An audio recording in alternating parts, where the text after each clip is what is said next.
ప్రభుత్వ పాఠశాలలు కళాశాలల్లో పనిచేసే పారిశుధ్య కార్మికులు తమకు పని భారం తగ్గించాలని డిమాండ్ చేస్తూ విశాఖ జిల్లా కలెక్టరేట్ వద్ద ఆందోళన చేపట్టారు. ప్రతి 50 మందికి ఒక పారిశుధ్య కార్మికుడు ఉండాల్సింది పోయి 300 మందికి ఒకే కార్మికుడు సేవలందిస్తున్నారని వాపోయారు. నెలకు కేవలం 6,000 రూపాయలు మాత్రమే వేతనాలుగా ఇస్తున్నారని, ఇది తమ కుటుంబ పోషణకు ఏమాత్రం చాలదని యూనియన్ నాయకులు మంగశ్రీ వాపోయారు.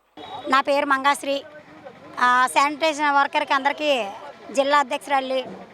అలాగే ఇప్పుడు ఏంటంటే మేము పెట్టేది చాలా జీతాలు వేతనాలు కూడా ఇదిగా అవుతున్నాయి. చాలా ఇబ్బందులు పడుతున్నారు. 50 మందికి ఒక వర్కర్ చేయాలంటే చాలా కష్టంగా ఉంది. అంటే ఇచ్చేది 300 మందికి ఇస్తున్నారు. 300 మందికి ఒక్కరు చేయాలంటే చాలా కష్టంగా ఉంది. మేము అడిగింది ఏంటి, 50 మందికి ఒక వర్కర్ నేమని చెప్తున్నాము. ఎన్నిసార్లు కూడా ధర్నా చేసినా కూడా అదే సమస్య మీద చెప్తున్నాం. 300 మందికి 30 బాత్రూములు 24 బాత్రూములు కడగాలన్నా, ఎక్కడైతే బయట బాల్కనీలు అయిన చూడాలి చేయాలంటే ఒక వర్కరు చేయలేకపోతుంది. చాలా ఇసుగ్గా ఉంటుంది. ఎన్నిసార్లు చెప్పినా కూడా మన ప్రభుత్వం గుర్తించట్లేదు మాకు. ఎందుకంటే ఈ 300 మందికైనా ఒక వర్కర్ సరిపెట్టేద్దామని చూస్తున్నారేమో, ప్రభుత్వం తెలియట్లేదు. కానీ అయితే చాలా వేతనాలు 6,000 ఇస్తున్నారు. 6,000కి 300 మంది పిల్లలకి చేయాలంటే ఎంత కష్టంగా ఉంటుందని ప్రభుత్వం తెలీదా? ఇంట్లో కూడా చేస్తారంటే 10,000 రూపాయల జీతం, 20,000 రూపాయల జీతాలు ఇస్తున్నారు.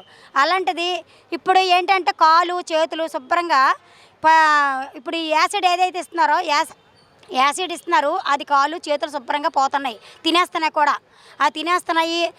మాకు ప్రమాదం ఏమేమి జరిగినా కూడా ఏ టీచర్స్ కూడా ఏమి ఇవ్వట్లేదు. గవర్నమెంట్ కూడా ఏమి ఇవ్వట్లేదు, ప్రభుత్వం కూడా ఏమి ఇవ్వట్లేదు.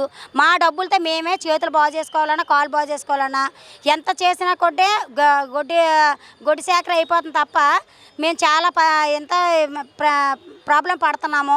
బాత్రూములకి వెళ్ళాలి చేయాలంటే ఎన్నిసార్లు వెళ్తే ఎన్నిసార్లు అని మేము బకెట్లతో నీళ్ళు పట్టుకొని వెళ్ళి కడిగించాలి. ఎన్నిసార్లు చేయాలి? వెళ్తే 10 మంది పిల్లలు, ఒక 2 పిల్లలు వెళ్తే వెళ్ళండి అమ్మా, కడిగించండి, క్లీన్ చేయించండి అంటే మేము మనుషులం అనుకుంటున్నారో ప్రభుత్వం మరి ఏమనుకుంటున్నారో తెలియట్లేదు.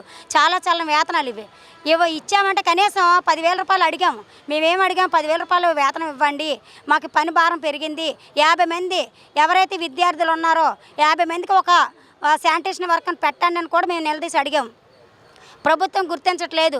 జీతం కూడా చాలాగా వస్తున్నాయి. జీతం కూడా ప్రతి నెల 5వ తేదీన రావాలని చెప్తున్నాము. మేము ధర్నా చేస్తామంటేనే జీతాలు వేస్తున్నారు. లేదంటే 3 నెలలకు ఒకసారి 4 నెలలకు ఒకసారి అలాగే పడుతున్నాయి. ఒకసారి మొన్న అయితే 5 నెలలు 6 నెలలు అయిపోయింది. మేము గొంతిప్పి మేము మాట్లాడితేనే జీతం అనేది పడుతుంది. లేదంటే ఏ ప్రభుత్వం కూడా గుర్తించట్లేదు మాకు అన్నది. ఇది కామ్రేడ్స్.